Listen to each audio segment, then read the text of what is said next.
बात जहां बिलासपुर की उड़ान की कर रहे हैं, बिलासपुर के विकास की कर रहे हैं, तो हम बात शिक्षा की कैसे ना करें। आखिर शिक्षा का चिराग ही तो है जो रोशन कर देता है। अरविंद जी, बहुत स्वागत है आपका। और जिस तरीके की विश्वसनीयता सीवी रमन यूनिवर्सिटी ने बनाई है अब छत्तीसगढ़ में, ये अपने आप में बहुत बड़ी बात होती है। एक प्राइवेट यूनिवर्सिटी का इतना विश्वास जीत लेना, तो आप क्या मानते हैं? सबसे पहले तो हम आपकी यूनिवर्सिटी पे ही बात करते हैं जो इसे बाकी यूनिवर्सिटी से अलग बनाती है। धन्यवाद मैडम। सबसे पहले तो मैं विस्तार न्यूज़ को धन्यवाद देना चाहूँगा कि उन्होंने आज के इस मंच में विश्वविद्यालय के रजिस्ट्रार के रूप में मुझे अवसर दिया। आपका प्रश्न बहुत ही महत्वपूर्ण है। प्रदेश जब बना ही था तब निजी विश्वविद्यालय अधिनियम आया, जिसके अंतर्गत हम स्थापित हुए, और जिन बातों से हम अलग हैं उसमें सबसे पहला लाइन ही यही है कि हम छत्तीसगढ़ प्रदेश के ही नहीं बल्कि मध्य भारत के पहले निजी विश्वविद्यालय हैं। और जब हम विश्वविद्यालय बने तो उसके मूल में जो संकल्पना थी वो विश्वविद्यालय को अलग करती है, क्योंकि शिक्षा में दो रास्ते होते हैं, एक व्यवसाय और दूसरा सेवा। जब आप सेवा की तरफ जाते हैं तो शिक्षा का मूर्त रूप सामने आता है। हमने उस दिशा को चुना और हम प्रदेश के पहले निजी विश्वविद्यालय होने के बावजूद अनुसूचित क्षेत्र में अपना विश्वविद्यालय स्थापित किए, और वहाँ पर जिन मूल उद्देश्यों को लेकर के विश्वविद्यालय की स्थापना की, उनमें हिंदी में सूचना तकनीकी प्रबंधन एवं ऐसे प्रोफेशनल प्रोग्राम जो कि देश के रिमोट एरिया में संचालित नहीं हैं, उनको संचालित करने का बीड़ा उठाया। आप ये पाएंगे कि हमने पहले वहाँ पर कला संकाय, विज्ञान संकाय प्रारंभ नहीं किया। वहाँ पर हमने इंजीनियरिंग, सूचना प्रौद्योगिकी और प्रोफेशनल कोर्स के रूप में मैनेजमेंट के पाठ्यक्रम प्रारंभ किए। और रिस्पांस कैसा मिला? क्योंकि अरविंद जी, मेरा सवाल ये है कि रिस्पांस कैसा मिला, क्योंकि वो एक ऐसे क्षेत्र जहाँ से आपने शुरुआत की थी, ऐसे क्षेत्र हैं जहाँ पे उतनी अवेयरनेस नहीं होगी, जागरूकता नहीं होगी। रिस्पांस कैसा मिला आपकी यूनिवर्सिटी को? बिल्कुल, आपने जो कहा वो हमने फेस किया। 2006 में जब हम गए तो मैं बताऊंगा कि वहाँ पर महिला शिक्षा की स्थिति बहुत ही खराब थी, और हमने ये पाया कि हमने बहुत सारा प्रचार प्रसार तो किया, परंतु छात्राओं की जो संख्या थी वो केवल 3 थी पहले साल। अच्छा, सिर्फ 3? हाँ, और लगभग हमने स्टार्टिंग में 14 प्रोग्राम संचालित किए थे, जिसमें 3 थी। जब हम स्कूलों में संपर्क करने गए तो ये समझ में आया कि वहाँ की आदिवासी बच्चियाँ जी 10वीं पास ही नहीं होती, मतलब 10वीं तक ही नहीं पढ़ती। मतलब यूनिवर्सिटी का नंबर तो बाद में आएगा, तो पहले विश्वविद्यालय ने वहाँ पर कैंपेन शुरू किया और बहुत सारे आयाम में वहाँ पर हमने काम किया। चूँकि हम साइंस और टेक्नोलॉजी को लेकर के गए थे, तो हमने छत्तीसगढ़ साइंस सेंटर के साथ मिल करके मोबाइल वैन बनाया, जिसमें हम रूरल ग्रामीण एरिया में जा करके विद्यार्थियों को विज्ञान के प्रयोगशाला उपलब्ध कराते थे, जो कि मोबाइल वैन पर है। आज भी हम उसको करते हैं। इसके साथ ही साथ हम डोर टू डोर कैंपेन किए, और विशेषकर नारी शिक्षा को हमने बढ़ावा दिया, और उसकी उपलब्धि मैं आपको बताना चाहूँगा। 18 वर्षों के इस सफ़र में हम आज विश्वविद्यालय में 1300 अनुसूचित जाति जनजाति की लड़कियों को पढ़ा रहे हैं, और आज हमारे पढ़ाई बच्चियाँ जो कि विशेषकर अनुसूचित जाति जनजाति और पिछड़ा वर्ग के हैं, वो आज प्रशासनिक सेवा में, इंजीनियर, डॉक्टर जैसे बहुत सारे क्षेत्रों में उन्होंने सफलताएं अर्जित की। ये बहुत ही बेहतरीन कार्य है जो आप कर रहे हैं। और आपने पहले ही जिक्र किया था कि शिक्षा के 2 रूप होते हैं, या तो सेवा हो या आप उसे व्यवसाय बना दीजिए। लेकिन अगर हम प्राइवेट यूनिवर्सिटी की बात करते हैं, उन पे एक टप्पा है, काला टप्पा है, बहुत फीस लेते हैं, ये तो बिजनेस करते हैं। उससे कैसे आपने अपने आप को अलग रखा है? बहुत सही कहा आपने। हम जब फीस का निर्धारण कर रहे थे तब हमारे पास जो चुनौतियां थी वो निजी विश्वविद्यालय नहीं थे, क्योंकि हम ही पहले निजी विश्वविद्यालय थे, और उस समय हमारी सीधी प्रतिस्पर्धा जो स्थानीय विश्वविद्यालय हैं उनसे था और राजकीय विश्वविद्यालयों से था। बहुत स्वाभाविक रूप से वहाँ पर शुल्क कम हुआ करते हैं, तो हम उन्हीं के समानांतर हमने फीस निर्धारण किया, और 10 वर्षों तक हमने 2006 की निर्धारित फीस को आगे नहीं लेके गए।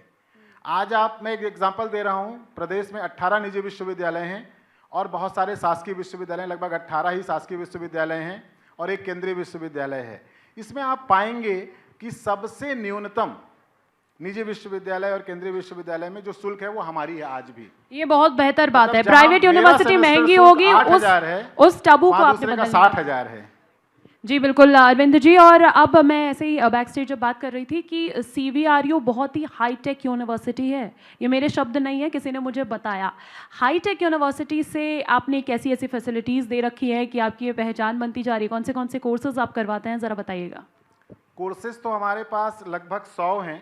8 फैकल्टी में 32 अलग अलग विभागों में स्नातकोत्तर पाठ्यक्रम चलते हैं, जिसमें अब सभी चीज़ें शामिल हैं। पहले हमारे पास इंजीनियरिंग थे, जिसमें पॉलिटेक्निक, बीटेक और एमटेक जैसे पाठ्यक्रम थे, लेकिन अब आप पाएंगे science, social science, pharmacy, law, education, commerce management, performing arts जैसे सारे विषयों को अब हम कवर कर रहे हैं।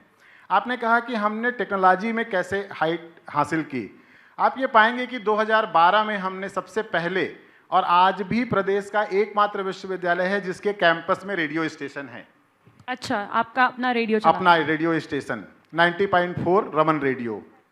दूसरा यूनिक चीज़ है कि 2015 में प्रदेश के सारे विश्वविद्यालय उस प्रेजेंटेशन में गए थे और यूजीसी ने केवल सीवी रमन विश्वविद्यालय को, प्रदेश का एकमात्र विश्वविद्यालय, शासकीय और निजी सब मिला करके, प्रदेश का पहला वोकेशनल सेंटर परमिशन दिया, जिसको DDUKY कहा गया, दीनदयाल उपाध्याय कौशल केंद्र।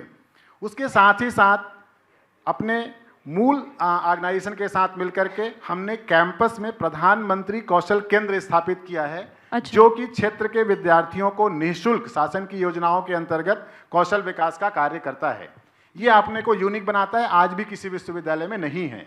अच्छा। आज विश्वविद्यालय के कैंपस में DST भारत सरकार के निधि स्कीम के तहत ITBI स्थापित है, जो कि मैं आज इस मंच से दावे के साथ कह सकता हूं कि हमारा ITBI यहाँ के केंद्रीय विश्वविद्यालय और प्रदेश के एकमात्र IIT भिलाई से बेहतर इंक्यूबेशन सेंटर है। ये बात मैंने नहीं कहा, ये बात DST ने अपने सोशल मीडिया पर कहा कि सेंट्रल इंडिया का सबसे बेहतर इंफ्रास्ट्रक्चर CVRU के ITBI में है। मैडम घूमी है हमारा ITBI, और तमाम जो स्टार्टअप इंडिया की हम बात कर रहे हैं वो वहाँ पर हम इंक्यूबेट कर रहे हैं। लास्ट दिनों में आपने पढ़ा था कि जो 3D प्रिंटर है वो नगर निगम ने स्थापित किया है। तो मैं आपको बताना चाहूँगा कि 4 साल पहले विश्वविद्यालय के ITBI की जब शुरुआत हुई तो 3D प्रिंटर हमने लगा लिया था। और अच्छा। आज हमारे पास जिस स्तर का हाईटेक CNC मशीन है, जिसमें आज आप जो मोमेंटो दे रहे हैं उसकी मैं प्लानिंग कर दूं और एक सीट अंडर डालूं तो वो मुझे as it is memento print करके दे देगा। अरे वाह, विथ कटिंग। ये बेहतरीन है। यही तो जिक्र, तभी तो उसे हाईटेक कहा जा रहा है। आपकी पहचान बन रही है हाईटेक। मेरी सहयोगी रसिका बैठी हुई है, मुझे इशारा कर रही थी कि वो भी घूमी है। उन्हें आप कितना इम्प्रेस कर पाए? मैं तो सबको आमंत्रित करता हूं। और हम UGC के स्कीम होता है जिसमें विश्वविद्यालय के इंफ्रा को आम लोगों में, स्कूलों में और हायर एजुकेशन इंस्टीट्यूटों में शेयर किया जाता है। तो मैं ये बताना चाहूँगा कि न केवल टेक्नोलॉजी बल्कि लोक कला, संस्कृति, साहित्य और विशेषकर लोक साहित्य जी, इन सारे क्षेत्रों में विश्वविद्यालय ने एक यूनिक काम किया है और इसके कारण NAC ने भी इसको A ग्रेड दिया है और ये विश्वविद्यालय को एक अलग लाइन में खड़ा करता है, चाहे वो राजकीय विश्वविद्यालय हो चाहे वो निजी विश्वविद्यालय हो। तो ऐसे में आपने बात कौशल की है, इनोवेशन की है। शिक्षा एक ऐसा क्षेत्र है जिसकी कोई सीमा नहीं होती, जिसमें आप जितना नवाचार करना चाहें कर सकते हैं। और इसमें भी आज के युग में हम देख रहे हैं कि कौशल is very important, skill is very important. आप किताबी कीड़ा बन के कुछ नहीं कर पाएंगे और ये सही भी है। किताबी कीड़ा नहीं बन सकते हैं। स्किल, कौशल कैसे अलग अलग एक्स्ट्रा करिकुलर एक्टिविटीज़ की अगर बात की जाए तो वो CVRU में कैसी है? अब तो NEP ने इसको एक्स्ट्रा करिकुलर एक्टिविटी के रूप में नहीं बल्कि करिकुलम में शामिल कर दिया है। बेहतरीन बात बोली आपने, मेन करिकुलम एक्टिविटी में आपने आपको शामिल हो गया है। और इसके लिए जो NEP में संकल्पना की गई थी कि एक विश्वविद्यालय बहुविषयक विश्वविद्यालय हो या एक महाविद्यालय बहुविषयक हो, तो हम इसमें 2 कदम आगे हैं। हम बहुविषयक तो हैं, मैंने आपको बताया कि 32 अलग अलग डिपार्टमेंट हैं, 29 अलग अलग विषयों में रिसर्च हो रहा है। तो निश्चित रूप से उन सब के रिसर्च लाइब्रेरी हैं जहां पर आप जिस कौशल की बात कर रहे हैं, जिसका उन्नयन किया जाता है। प्रधानमंत्री कौशल केंद्र, दीनदयाल उपाध्याय कौशल केंद्र, साथ ही साथ छत्तीसगढ़ का स्किल सेंटर भी हमको मिला हुआ है, जो कि विश्वविद्यालय में स्थापित होने वाला एक अलग कौशल है। साथ ही साथ हमने कौशल के दायरे को तकनीकी से थोड़ा और आगे लेकर के गए हैं, चूँकि अब खेल, कला, संस्कृति, साहित्य में भी बड़े आयाम हैं रोजगार के और कौशल के। तो हम उस कौशल की भी बात कर रहे हैं, हम हिंदी की बात कर रहे हैं, हम स्थानीय भाषा की बात कर रहे हैं, साथ ही साथ हम जो नया कर रहे हैं वो वैश्विक हिंदी की बात कर रहे हैं। मतलब हिंदी के वैश्विक स्वरूप के लिए हमने मंच बनाया हुआ है। तो इन सभी कौशल पर हम काम कर रहे हैं। आपके जो कोर्सेज हैं वो तमाम कोर्सेज हिंदी भाषा में हैं? बिल्कुल।